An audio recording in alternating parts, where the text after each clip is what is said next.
Estamos de regreso.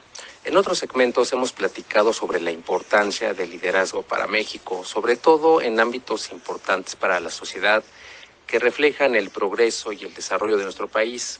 Por ejemplo, en el ámbito de la política, el medio empresarial, la academia, arte, cultura, medios de comunicación, etcétera, etcétera. Para platicar de liderazgo nos acompaña un experto en la materia, Raúl Ferráez, fundador de la revista Líderes. De hecho, el jueves se celebró la comida de los 300 líderes más sobresalientes de México, correspondiente a este 2024. Y hubo varios cambios, varias novedades que Raúl nos va a platicar. Buenos días, Raúl. Bienvenido, gracias por acompañarnos. Al contrario, Francisco, gracias por recibirnos en este programa. Gracias, Raúl. Pues platícanos cómo te fue el jueves, cuáles son tus impresiones sobre la comida de los 300 de este año. Pues fíjate que la comida surge, lo sabes tú, pues de la lista que hacemos todos los años, de los 300 líderes más influyentes del país.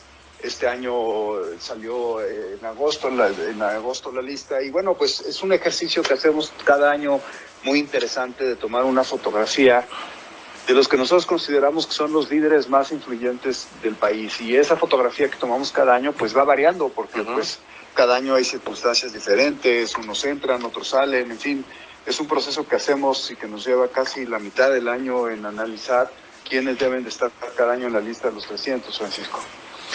Claro, es evidente que México cambia, sus líderes pues también tienen, digamos, ciertos tiempos, ciertas épocas. Sin embargo, me he dado cuenta que en 300, como tú mismo lo has referido en otras ocasiones, hay personajes que han permanecido vigentes desde hace 20 años, si mal no recuerdo, que inició el proyecto Líderes.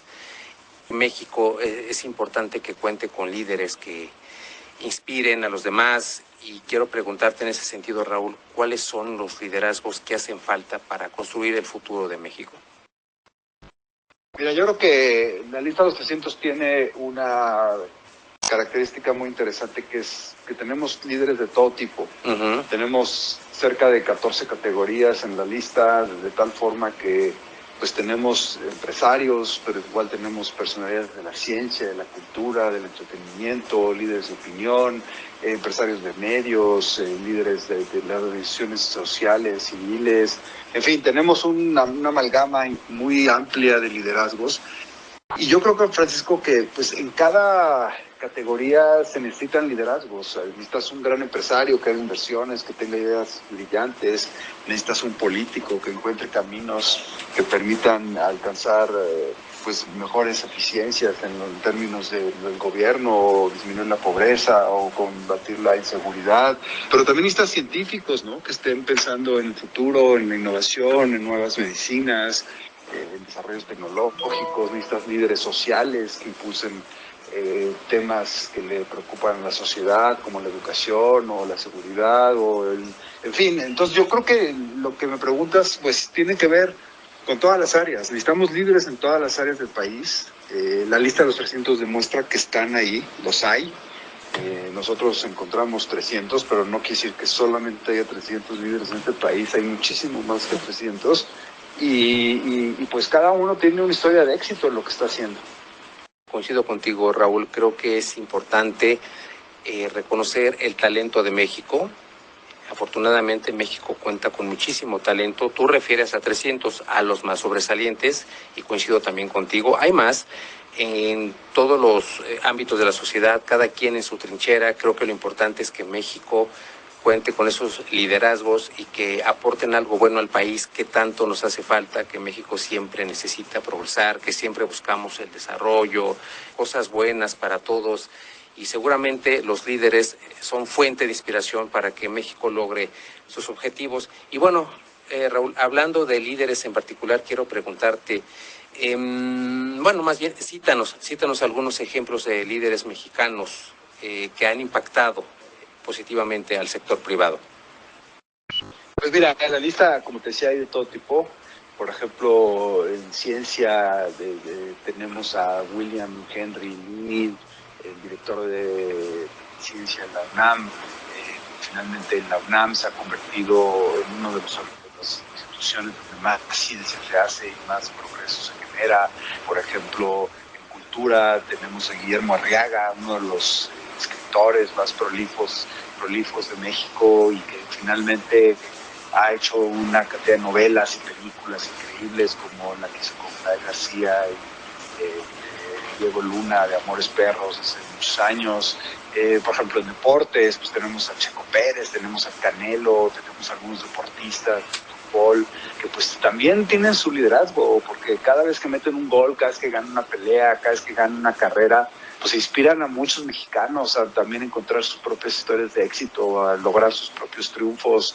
En la parte empresarial, pues bueno, tenemos muchos líderes empresariales, pues está ahí Carlos Slim, está Daniel Servitje de Bimbo, está Eduardo Tricio de Lala, está el Diablo Fernández de FEMSA, todas esas empresas enormes que dan empleo a miles de trabajadores.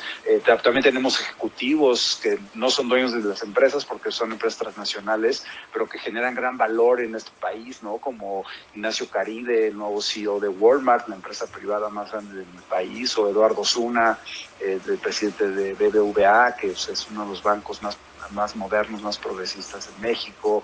Y luego, pues sí, seguimos hojeando la revista, pasas a los líderes del sector social, ¿no? Y ahí encontramos a un Fernando Landeros, que lleva años haciéndolo del Teletón y ayudando a chavos que tienen problemas de motrices, o a personas como Amparo Casar, que se dedica a ver y combatir los temas de corrupción en este país. Líderes de opinión, Francisco, pues hay muchos que son realmente increíbles, ¿no? Como Javier Latorre, que lleva todos los años en la lista desde que salimos, o Joaquín López Dóriga, o Ciro Gómez Leiva, o Sena Oresti, que son líderes que tienen millones de audiencia y que los buscan. Pero también estamos migrando hacia otro tipo de liderazgos, ¿no? Por ejemplo, los liderazgos en las redes sociales, en la parte de los influencers, y está ahí, por ejemplo, los chavos de La Cotorriza, que hacen chistes y que tienen programas divertidos, que atraen a millones de jóvenes y que tienen un engagement brutal con sus audiencias, o Chumel Torres, ¿no? Que también surgió de las redes sociales y hoy es un líder de opinión muy importante en este país. Y así vamos migrando a todos la parte de la lista. Y bueno, al final pues vienen los políticos, ¿no? Que siempre son muy controvertidos. Obviamente pues siempre tendremos ahí al presidente, o el que sea el presidente de México, porque pues la influencia que genera esa posición en el país es indudable, ¿no? Hoy todavía está ahí López Obrador, pero ya viene Claudia Sheinbaum, ya está también ahí en la lista como presidenta electa. Y bueno, del poder político pues se desprenden muchas posiciones, ¿no? Desde los secretarios, que cada uno en su área cumple con actividades muy importantes, el poder legislativo, el poder judicial, el poder, los diferentes poderes, ¿no? Los alcaldes, en fin, tenemos una fotografía muy amplia, y yo creo que nadie se queda fuera de los que nosotros consideramos que son los 300. Exactamente, son muchísimos nombres, muchísimos méritos en todos los ámbitos que nos has comentado, Raúl, y lo importante es que todos busquemos el bienestar de México. Es una buena fotografía la que tú tomas cada año. Nos damos cuenta cómo va cambiando la sociedad mexicana, cómo se van incorporando, como dices en este caso, los líderes que se han generado en redes sociales, que también jalan muchísimo. Yo creo que actualmente las redes sociales son plataformas que han generado muchísimos liderazgos de chavos, como comentas, el caso específico de Chumel Torres, que brincó de las redes sociales a los medios de comunicación y es un líder que lo comentaba en entrevista en la comida del jueves, que es prácticamente pues referido por el presidente de manera constante, y eso se refiere, como dices, al conecte que hay con millones de gentes, y esa es la clave obviamente del liderazgo, el conecte, la química del líder con la gente, y en este caso nos hablas de muchísimos personajes que generan millones y millones de conexiones positivas, y que es lo que necesitamos finalmente, Raúl. Pues bueno, te deseo muchísimo éxito, Raúl. Vamos a ver cómo cambia la edición de Líderes del 2025. Te mando un abrazo, Raúl. Muchísimas gracias por acompañarnos. Al contrario, Francisco, gracias a ti. Es un gusto estar contigo y tu auditorio. Gracias, Raúl. Saludos.